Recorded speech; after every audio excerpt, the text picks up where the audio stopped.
Welcome to a session on the essay Situating Colonial and Post-Colonial Studies. It is an excerpt from Anya Lumba's book. Uh, give you an introduction about Anya Lumba. She is a literary scholar, Indian literary scholar who works as a professor at the University of Pennsylvania. And her work, it focuses mainly on colonialism and post-colonial studies and race and feminist theory, contemporary Indian literature and culture. So she's an Indian and she's currently working at the University of Sussex. Now, to give you an introduction about the book, Anya Lumba's book, from where this excerpt is taken, Anya Lumba's book, Colonialism/Post-Colonialism, it takes a unique approach to introducing post-colonial studies. So this is more like an introductory session, that introductory note that you have on post-colonial studies itself. What exactly is post-colonial studies? And rather than viewing colonialism and post-colonialism as opposing and fixed concepts, Lumba, she aims to break down their boundaries to reveal how they are interconnected. So how colonialism and post-colonialism is interconnected. This is what she tries to say. And she adopts this perspective in the context of deconstruction, feminism, and Foucauldian discourse analysis. So you can see Anya Lumba taking different sorts of, take on the topic of post-colonialism. She talks about it in the from the perspective of deconstruction. She deconstructs the whole idea. There is feminism and Foucauldian discourse. And Lumba, she divides colonialism, post-colonialism into three chapters. And the first of these titles, Situating Colonial and Post-Colonial Studies, it defines mainly the keywords. You have the keywords, and then she traces the formative stages of colonial discourse analysis. And finally, she shows how colonization impacted literature. So these are the few aspects that she talks about in the essay. Now, a few terms that would be useful for you, being a post-colonial a person studying post-colonial literature. Few terms are quite important. The first would be metropole. It is a term that she addresses. So metropole is an imperial country that exercises economic, political, and cultural domination over another nation. And colony is the territory taken over and controlled by the metropole. So all those places colonized by the Britishers or the Europeans, they are all colonies. It is called the colonies. And then we have the term colonialism. It is quite, we all would be aware of the term colonialism, and the process of conquest and control of other people's land and goods and interference with their political and cultural structures, which has been a recurrent and widespread characteristic of human history. Okay, so these are the aspects of colonialism. So colonialism is something that the whole world has seen in different forms. So it is basically an interference, clearly speaking, an interference of political and cultural structures, right? And it is a conquest, it is taking over, invasion of another person's land. Now, neo-colonialism or neo-imperialism. So it is an economic system. What is neo-colonialism? These are all newest forms of colonialism. Now, colonialism, we do not have that sort of colonialism where, people simply come to another. There are things happening in different parts of the world, but mainly it is through the forms of neo-colonialism, where mostly it would be economical, where another strong country would be having an influence and power over another place. And it becomes a economic system of penetration and control of markets by metropolis without exerting direct political control. Okay, and now she starts the essay by describing different terms. She addresses the term colonialism, imperialism, neo-colonialism, and post-colonialism. So colonialism, according to Oxford English Dictionary, it comes from the Roman colonia. So it is coming from the Roman word colonia, which simply means farm or settlement. And it is referred to Romans who settled in other lands but still retained their citizenships. So this is a definition given by Oxford Dictionary.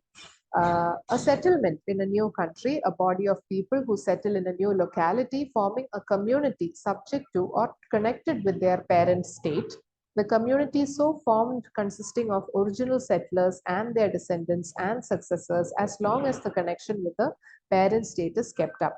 So here you can have a small exercise in between the video where you can identify the issue with this. You can pause and identify the issue with this particular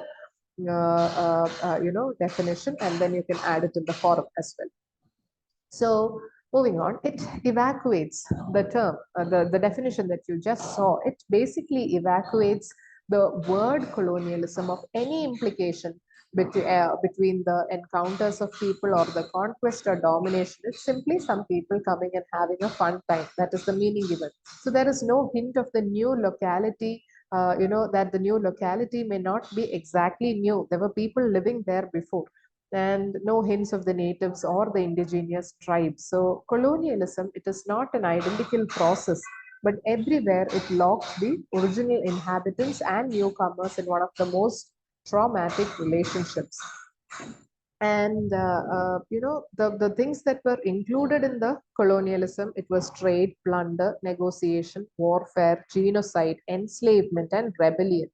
And colonialism, in this sense, is not merely the expansion of various European powers into Asia, Africa, or America. It has been a recurrent phenomenon in throughout the history. If you notice, there have been, the Rome's, the Greek city-states like Phoenicia, many examples of colonialism.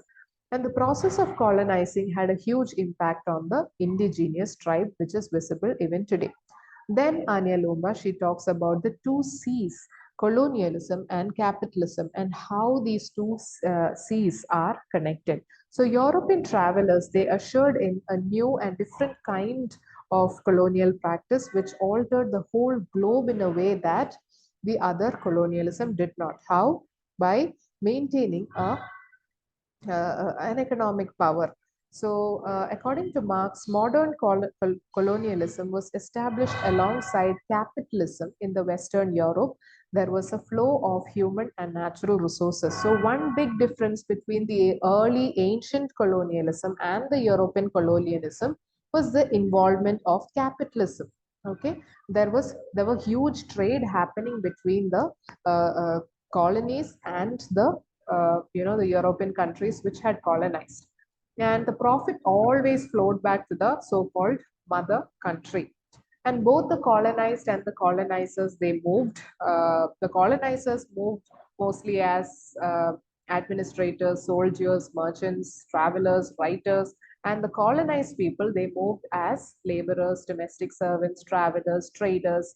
Okay, so basically it is considered that colonialism was the midwife that assisted at the birth of European capitalism. So for the European capitalism to come into being itself, it is said that colonialism had a major part to play. And in the early 20th century, Lenin and Kautsky, they gave a new meaning to the word imperialism by linking it to a particular stage of development of capitalism. So how did Lenin define imperialism? The bottom line of imperialism for Lenin was that the rich capitalist nations were able to delay their final crisis by keeping the poorer nations underdeveloped and deep in debt and dependent on them for manufactured goods, jobs, and financial resources. So basically, all the colonized countries which are still underdeveloped, like India or different parts of Africa, whichever countries, if you look into the colonized countries, you can see that they are still underdeveloped. And this has got, the colonialism has got a major part to play in that underdevelopment of the colonies. Now, he also talks about she also talks about the ambiguity between economic and political connotations of the word imperialism. Okay, and imperialism is defined as a political system in which an imperial center governs colonized countries, then the granting of political independence signals. So it means that if if imperialism is a political activity, then if the colonizers leave, it means that there is no more imperialism happening. But is that the case with the colonies now? Are the European countries or the America itself, are these entities not connected economically? Are the colonies still not dependent on them? So Anya Lumba, she talks about this ambiguity. She says that it is not just a political, activity, but it is also economic.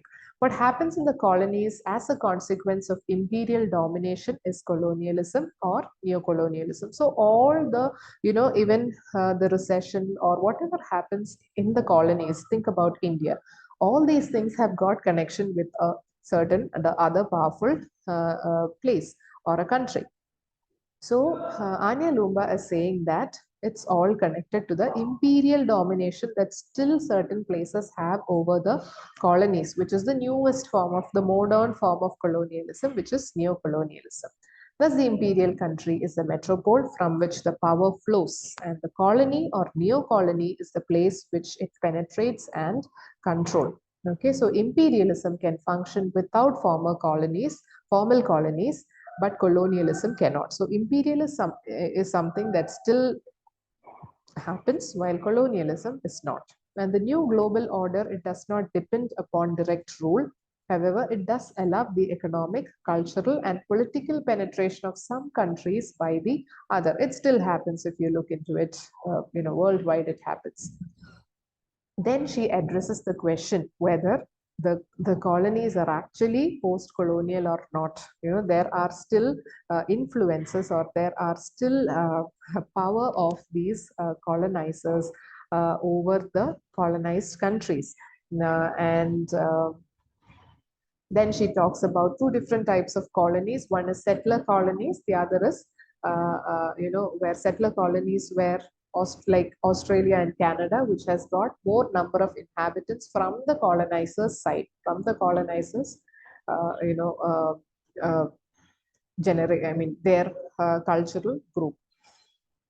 And then she talks about how colonialism is not just something that happens from outside a country, it happens inside a country as well, like the examples of double marginalization, like the issues that are happening based on caste, culture, all those things within the place. And she also talks about discourses, which is quite important. And she says that discourses are important, and the narratives, narratives, different sort of narratives are important. She talks about the importance of narratives because the history of, or the narrative, the colonial history of Australia would be different from the colonial history of Bangladesh. So the experiences are different.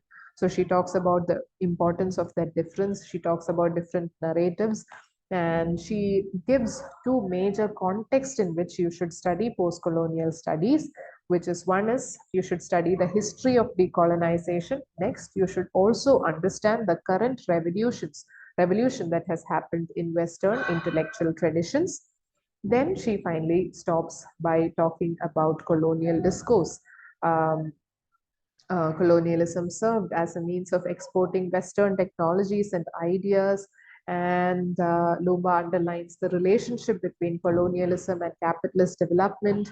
And so she points out the difference between fact and fiction, where it becomes quite blurred. We won't understand what is actually true. Even our history books, we can't really say that all are true. And she also gives a major example. She cites an example of Edward Said's Orientalism, and she says that he is one of the most important and to be sought after theorist in post-colonial studies. And so she ends by saying that the strength of colonialism, post-colonialism, is Lumba's ability, how colonial discourse analysis has left behind its origin. So she basically discusses quite few important points and aspects when it comes to colonial studies. Thank you.